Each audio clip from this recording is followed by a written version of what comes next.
I'm Steve Jobs from Apple Computer. We're very glad to be here tonight. In 1977, Apple, a young, fledgling company on the West Coast, invents the Apple II, the first personal computer as we know it today. IBM dismisses the personal computer as too small to do serious computing and therefore unimportant to their business. Apple II has become the world's most popular computer, and Apple has grown to a $300 million corporation, becoming the fastest growing company in American business history. One thing we're trying to do here is look at the most influential people in the world. And one way to measure influence is money, right? So if you look at the wealthiest founder CEOs, those who hands-on built their company from the ground up, is there something about their voice that makes them more persuasive, more charismatic than people who are not as successful, like Jensen Huang, like Larry Ellison, Elon Musk, who is by far the richest man in the world, founder, CEO type, Steve Jobs? How much of the success of Apple is due to the way he communicated his message? There are 6 points of data we look at when we want to measure someone's charisma and how effective they are at communicating their messages.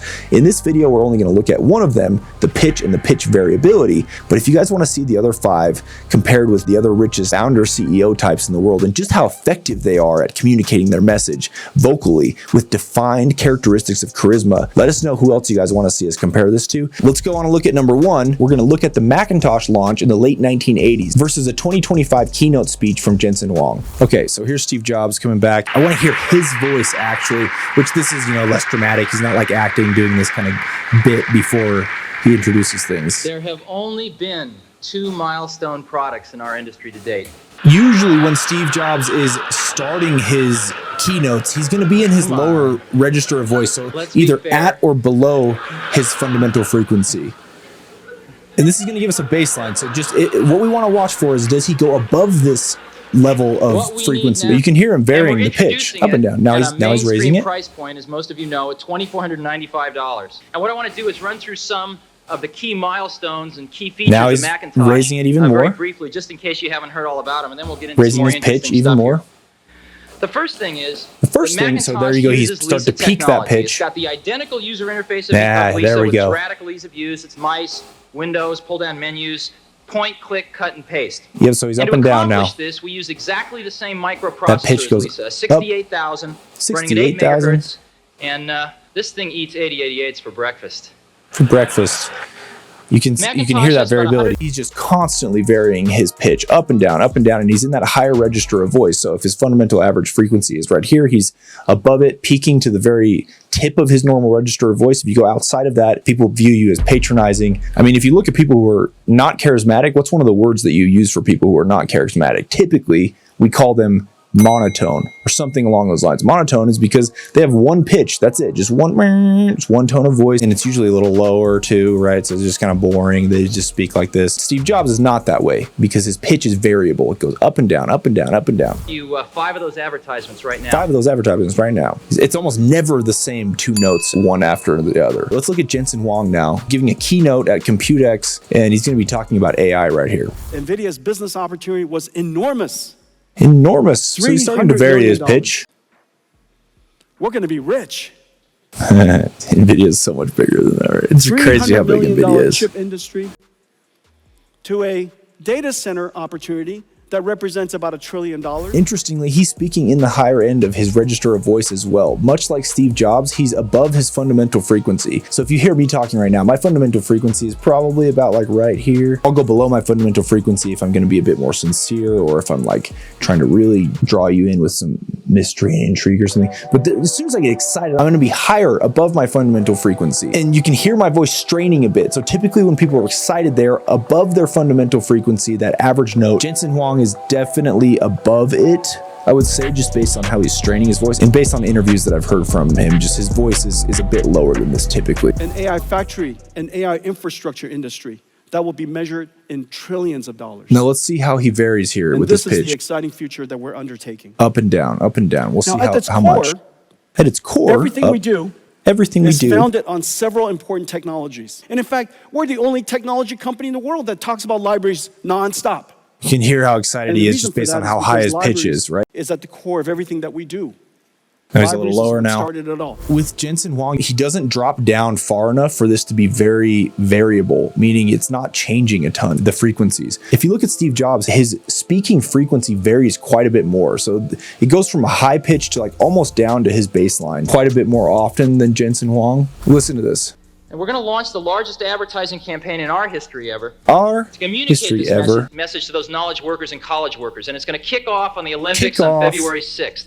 February And I'd like to 6th. show you 5 of those advertisements right now. So if I'm just measuring it with my hand here, he goes from up here down to like right here. Jensen Huang is he's not doing that as well. Jensen Huang goes from a high frequency to just a slightly less high frequency, his pitch. Everything you're about to see, Everything you're about to everything see. you're about to see, Everything is you're about to see. simulation, Simulation. science, and artificial intelligence. Artificial intelligence. Nothing Now you he's slightly see here lower. is art. Nothing you see It's here all is art. simulation. It all just happens to simulation. be beautiful. Let's take It a just look. happens to be beautiful. Let's take a look. So how would you say this differently? If I wanted to be more charismatic as Jensen Huang, what would I do? I would vary this pitch a bit more. So I would say, everything you see here is science, simulation, and artificial intelligence. Notice how the high end of my voice is up here, and then I'm going to drop it down.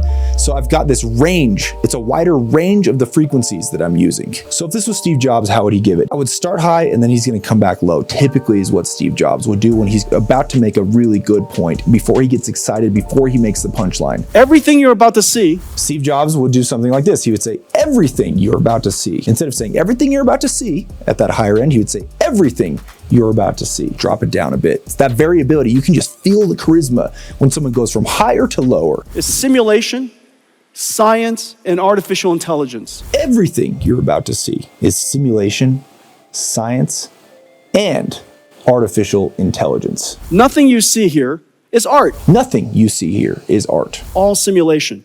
It All just happens simulation. to be beautiful. So that's like the punchline right there, right? Like you got to really deliver that. The word beautiful probably should be on that lower end. It's an elegant word. It portrays some version of elegance. You would want to drop that down if you were planning this out note by note. Yeah. It's all simulation. It's all It just simulation. happens to be beautiful. It just happens Let's take a look. to be beautiful. That's something Steve Jobs would do something like that. He'd say, it's all simulation. It just happens to be beautiful.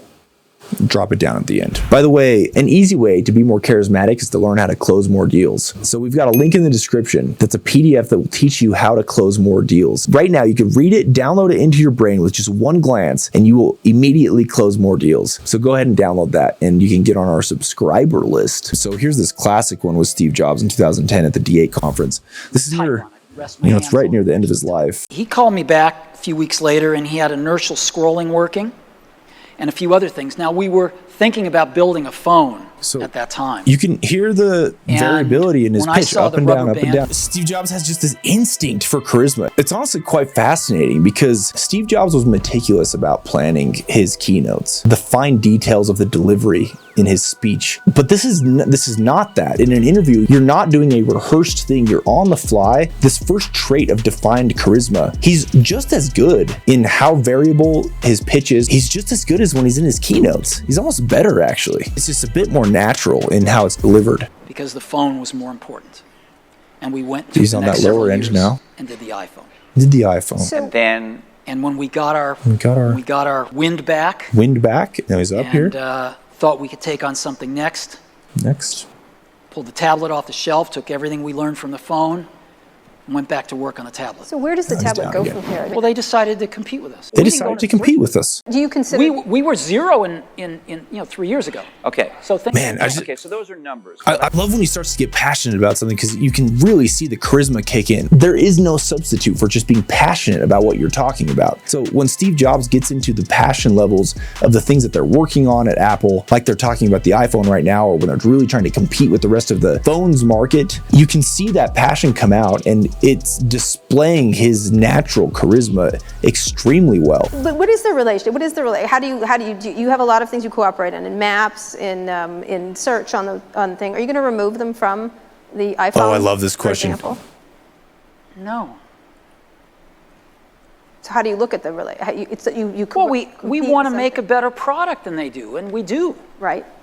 So that's what we're about. We're about We want to make a making better product than they do, and products. we do. What I love You can see that variability in the consumer speech market patterns again. that I always hated about the enterprise market. Hated about the enterprise is that market. we come up with a product, we try to tell But he's everybody in that about it, higher and every frequency at the person higher end of his goes to register. Peak Steve Jobs for me is when he realizes that he just has the audience wrapped around his finger. You can really tell when he's like engaging the audience in a way that they are responding positively in the way he wants them to communicate the ideas properly in their mind, right? I love Steve Jobs when he's like this. He's in the high end of the pitch range here. I will say that he doesn't vary his pitch levels nearly as much. So he's kind of just in this higher end. So again, everybody It's still does this much more differently. than Jensen Huang was. RIM is number 2. Number 2. We're number 3. We're number 3. Google's number 4, and other is number 5. So that's where it is right now. Where's Microsoft? That's where it is right now. The variability of the pitch is not quite as much. Honestly, it's one of my favorite clips of any CEO founder type motivation interview. Jensen Huang's pitch variability and how high his pitch is compared to the, in my opinion, not very good keynote. We're defining it with the first point of definition of, does he speak with a higher pitch, excited, and is he varying that pitch? I think one of my great advantages is that... Dude, he's way better in interviews than on stage in keynotes. And Already. Can you hear how he drops down into this I think lower one of my register? great advantages is that I have very low expectations. Very low expectations. Most of the Stanford graduates have very high expectations. Very high expectations. Can I just show you the difference here, though? Watch. He's in a much more natural register of voice. It almost makes me think that in this NVIDIA presentation, he is just extremely nervous. They are, in fact, AI factories. You apply energy to it, to the point where companies are starting to talk about See how high many that is? tokens they produced last quarter and how many tokens they produced last month. I was trying to figure out how big our opportunity was in 1993. It's just something, he's got more air in his lungs or something like that. He just sounds a bit more... You naturally have Yeah, very he's just high he's in the expectations. lower register of voice. People with very high expectations have very low resilience. Pretty good variability there, right? People with high expectations have very low resilience, and he drops it down a bit. Almost as much as Steve Jobs' interview on stage as well. And unfortunately, resilience matters in success. He's in that lower end of the And, register. providing a condition for us to be successful on the one hand. Successful. But there were plenty of opportunities for setbacks and suffering. And the reason, and I mean that. I mean that. Boy, this is going to cause a lot of pain and suffering. He's much And I more mean that in a charismatic happy right way. here. Much more Because- charismatic, but typically if you find someone being more sincere, they are not talking at the high end of their register of voice. They're talking more down kind of at the lower end. You don't need quite as much oomph to what you're saying. Excitement, you don't need that at all. You don't want that if you're talking sincerely. And that's what he's doing here. You want to refine the character of your company. But he still is varying in his pitch. You want greatness out of them. Greatness And out of them. greatness is not intelligence, as you know. Intelligence, comes as from you know. character, and character isn't formed out of smart people. It's formed out of people who suffered. What a line, dude. But for all of you Stanford students, I wish upon you, ample doses of pain and suffering. Ample doses of pain and suffering. All right, we're going to stop it right there, guys. Download the PDF to close more deals. You will close more deals if you use it. I designed it as if it were a training that I would give to sales reps. I would use that slideshow in the PDF format that I gave you. I would use it to help teams close more deals, and it has worked phenomenally well. If you want to learn more about the wealthiest people in the world and how they convince people to buy into their ideas, then let us know, because that's what we're going to be talking about. And we'd like to know who you guys would want to see us react to, us analyze. That's it. What do they say? What is the T.S. Eliot Holloman? It's like, not with a bang, but with a whimper.